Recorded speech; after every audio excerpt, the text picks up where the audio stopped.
E já estamos a resolver a questão número 2. Na Berlenga Grande, uma ilha ao largo de Peniche, a ligação entre o cais e o farol faz por uma rampa. A figura 1 representa uma pessoa que sobe um troço retilíneo dessa rampa com 15 graus de inclinação, puxando uma caixa na qual exerce uma força F1 que faz um ângulo de 30 graus com o deslocamento. Considere que a caixa pode ser representada pelo seu centro de massa, modelo da partícula material, e que a resultante das forças de atrito que atuam na caixa não é desprezável.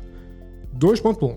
Qual dos diagramas pode representar, na mesma escala, as forças que atuam na caixa, admitindo que esta sobe a rampa com velocidade constante? Muito bom, então vamos só fazer aqui um esquema rudimentar e ver que forças é que estão aqui a ser aplicadas. Portanto, temos aqui a nossa caixa e, pronto, esta caixa deverá ter um certo e determinado peso. Portanto, e o peso é sempre de cima para baixo na vertical. E eu vou, se calhar, já marcar aqui o nosso referencial. Temos que marcar aqui, por exemplo, de acordo com a direção do movimento, temos aqui o nosso eixo do X e perpendicular ao eixo do X, mais ou menos assim, temos aqui o nosso eixo dos Y.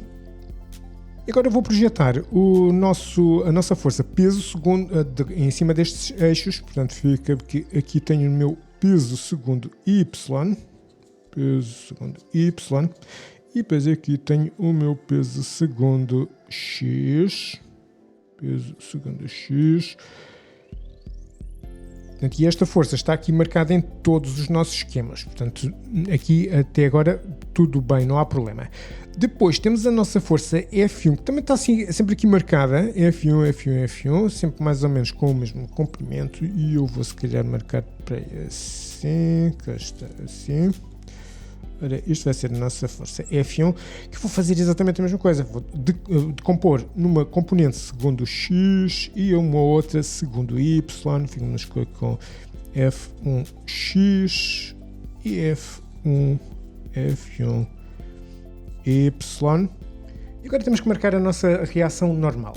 E, normalmente, a reação normal tem exatamente a mesma intensidade que portanto, o peso segundo Y.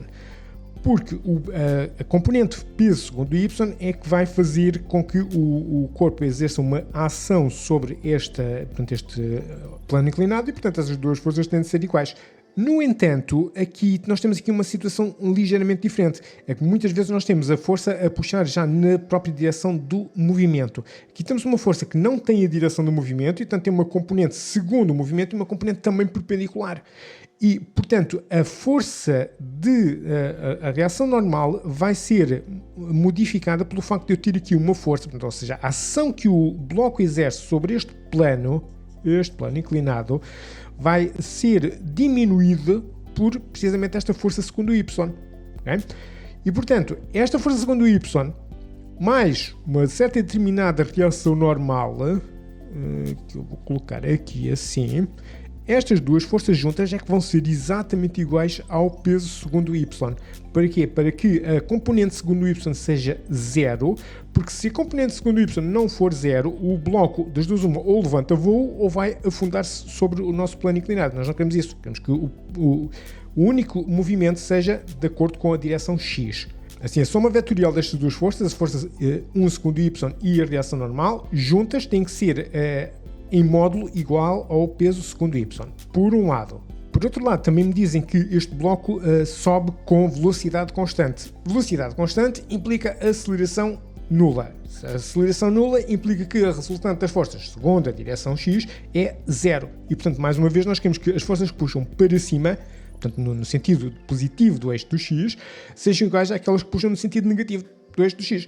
E, portanto, se eu vou colocar aqui um atrito que tem, se o móvel vai subir, o atrito tem que ser necessariamente contrário ao movimento, tem que ser para aqui para baixo, portanto tem aqui uma força de atrito assim, portanto, aqui a força de atrito, não sei se isto vai conseguir ver, e temos que esta força de atrito com o peso segundo X, estas duas somadas, têm de ser iguais a esta componente de F1 segundo X. Okay? Então, que problemas é que nós temos aqui nas nossas opções?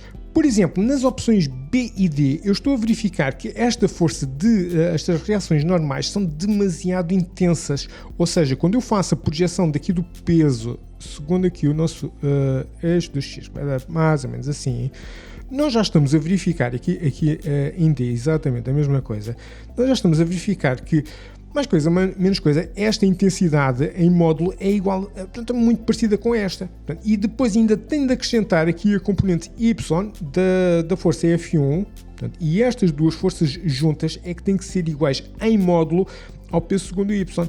E isso não está a acontecer. Portanto, estas duas forças depois somadas vão dar uma força que é superior à componente Y do peso. Portanto, nós vamos descartar a B e a D. A e a C, a reação normal já está aqui com uma escala mais pequena. Já está a compensar o facto de, portanto, depois de ainda irmos somar com esta componente Y da força F1 e depois vai aqui compensar o nosso peso segundo Y. E em relação às forças no eixo do X, o que é que nós temos? Temos aqui temos depois esta força F1 segundo X. Depois temos esta força de atrito. E estas duas forças juntas, mais ou menos já se cancelam. Portanto, isto aqui já é muito parecido com isto e, portanto, mais ou menos isto vai dar uma resultante nula. Depois ainda temos que acrescentar aqui a componente Y do peso, que vai fazer com que exista aqui uma força resultante não nula. Portanto, nós vamos, em princípio, eliminar também a hipótese A e, em princípio, deve ser a hipótese C. Ou seja, portanto, aqui estas duas forças da reação normal e da força segundo Y já compensam aqui o peso segundo Y, ok? E depois esta força de atrito relativamente pequena adicionada a esta componente X do peso, depois então estas duas juntas vão então compensar esta aqui da força F1 segundo X. Portanto, à partida deverá ser, em termos de escala, deverá ser a nossa opção C. 2.2. Se o transporte da caixa for feito por ação de uma força F2, com a mesma intensidade de F1, mas com uma direção paralela à rampa, a energia transferida para a caixa pela força F2, comparativamente à força F1, no mesmo deslocamento, é menor ou maior, pois o ângulo entre a força F2 e o deslocamento é maior ou menor. Então está aqui uma ilustração daquilo que nos indicam. Temos aqui, por um lado, a força F1, que já fazia aqui este ângulo de 30 graus com o sentido do deslocamento. E agora temos aqui uma outra força F2, que tem exatamente a mesma intensidade que a F1, mas agora puxa exatamente na mesma direção e sentido do movimento. E quando nos falam na energia que é transferida para a caixa, tanto pela força F1 como pela força F2, basicamente estão a referir-se ao trabalho. Portanto, o trabalho é uma medida da energia transferida para sistemas através de forças. E, neste caso, o trabalho realizado pela força F1, vai ser a intensidade de F1 vezes o deslocamento vezes o cosseno do ângulo formado pela força e pelo deslocamento. O vetor de deslocamento terá este sentido assim, não é? Este aspecto. E, portanto, este cosseno vai ser de 30 graus. Por outro lado, aqui nesta outra situação, o trabalho realizado pela força F2, as saquinhas, é igual a intensidade de F2 vezes o deslocamento, que será o mesmo, vezes o cosseno do ângulo formado pela força F2 e pelo deslocamento, neste caso, como já tem a mesma direção e sentido, é zero. O cosseno de 0 graus. Mas agora, como F2 tem a mesma intensidade que F1, eu posso substituir por o trabalho realizado pela força F2 é igual a F1 vezes o deslocamento, e o cosseno de 0 graus eu já sei que é 1, portanto eu vou deixar assim, F1 vezes o deslocamento. Para aqui tem que o trabalho realizado pela força F1 vai ser F1 vezes o cosseno de 30 graus, que é uma quantidade entre 0 e 1, e só para ilustrar a situação é aproximadamente 0,866, portanto é aproximadamente 0,866, isto é do cosseno de 30 graus, já veio para aqui para trás, vezes F1 vezes o mesmo deslocamento. Portanto, para o mesmo deslocamento, aqui tenho simplesmente F1 vezes o deslocamento, aqui tenho 0,866, mais ou menos, vezes o F1. Portanto, aqui o trabalho realizado é inferior e, portanto, a energia transferida para a caixa é inferior. Portanto, aqui é superior. E é superior porque o ângulo entre a força F2 e o vetor de deslocamento é, neste caso, inferior a este aqui. Portanto, assim, para respondermos a 2.2, vamos dizer que se o transporte da caixa for feito por ação de uma força F2 com a mesma intensidade de F1, mas com uma direção paralela à rampa, a energia transferida para a caixa F2, comparativamente à força F1 no mesmo deslocamento, é maior, pois o ângulo entre a força F2 e o deslocamento é menor. Portanto, a hipótese D, e esta está. 2.3. Num dado momento da subida, a corda parte-se e a caixa, de massa 50,0 kg, inicia um movimento descendente. caixa passa numa posição A com velocidade de módulo 1,00 m por segundo e percorre 100 metros até uma posição B, onde passa com velocidade de módulo 4,00 m por segundo. Considere que a inclinação da rampa e a força de atrito são constantes entre os pontos A e B da rampa. Determina a partir de considerações energéticas a relação entre a intensidade da força de atrito e a intensidade do peso da caixa, FA sobre P. Apresente todos os cálculos efetuados. Então agora temos esta outra situação em que a caixa desprende-se e passa aqui nesta posição A, já vai com uma certa e determinada velocidade, provavelmente cá de cima, em que a nossa velocidade de A é 1,00 m por segundo e chega aqui a B com uma velocidade VB que é igual a 4,00 m por segundo. Sabemos que a massa da caixa é de 50,0 kg e a intenção aqui é saber o quociente entre a intensidade da força de atrito e o peso da caixa. Eu vou calcular cada uma destas duas coisas individualmente. Eu vou se calhar começar aqui pelo peso, que é a coisa mais fácil que há, e depois a força de atrito já dá um bocadinho mais de trabalho. Então, para o peso da caixa vai ser igual a massa vezes a aceleração gravítica, que é 50,0 vezes a aceleração gravítica 9,80. Utilizem o valor das constantes e isto vai nos dar 490 Newton. Pronto, aqui está. E agora, para calcular a força de atrito, se calhar eu vou fazer o seguinte. Vamos só ver que forças é que estão a ser aplicadas sobre a caixa neste momento. Portanto, temos aqui a caixa a deslizar para baixo, portanto já não está sob a influência da força que o puxa para cima. Temos aqui, tal como o próprio exercício nos sugere no enunciado, o peso. E agora temos, claro, uma força de atrito. Neste caso, agora a caixa desliza para baixo, portanto a força de atrito, como é sempre contrário ao movimento, puxa aqui para cima. Temos aqui a nossa força de atrito. E, portanto, se nós fizermos a projeção destas duas forças sobre aqui os nossos eixos, ok, vamos verificar que, por um lado, temos aqui este peso segundo Y, e depois este peso aqui segundo X. Temos a nossa força, a reação normal, que agora de facto coincide com o peso segundo Y em módulo, e basicamente é isto. Ora, o peso segundo Y e a reação normal são perpendiculares ao movimento e portanto não realizam qualquer tipo de trabalho. Portanto, os únicos trabalhos que podem ser realizados sobre o corpo vêm aqui deste peso segundo X e da força de atrito, e entre estas duas forças a única que é dissipativa é a força de atrito. Nós já sabemos que o peso é uma força conservativa, portanto, se o peso fosse a única força a atuar sobre o corpo, de A para B, a variação de energia mecânica seria zero. Mas esta força de atrito vai, cá está, dissipar alguma energia e, portanto, essa variação de energia mecânica já não vai ser zero. Então, se calhar, vou-me basear aí nesse facto para calcular a intensidade da força de atrito, precisamente por aí. Ou seja, o trabalho realizado pelas forças dissipativas, neste caso é exclusivamente aquela força de atrito, vai ser igual à variação da energia mecânica. Né? E esta variação de energia mecânica vai ser a energia mecânica em B, portanto, o final menos inicial, menos energia mecânica em A, ou seja, de B temos, portanto, a energia mecânica será a soma de energia cinética em B, mais energia potencial em B, menos, vou abrir aqui parênteses, porque eu agora vou escrever aqui uma soma de energia cinética em A com a energia potencial em A. Agora vou calcular cada um destes quatro termos independentemente. E se calhar começa aqui então pelas energias cinéticas. Para a energia cinética, por exemplo, em A, energia cinética em A é 1/2 vezes a nossa massa, que é 50,0 kg, vezes a velocidade, que são estes 1,00, portanto, atenção ao quadrado, meio da massa vezes a velocidade ao quadrado.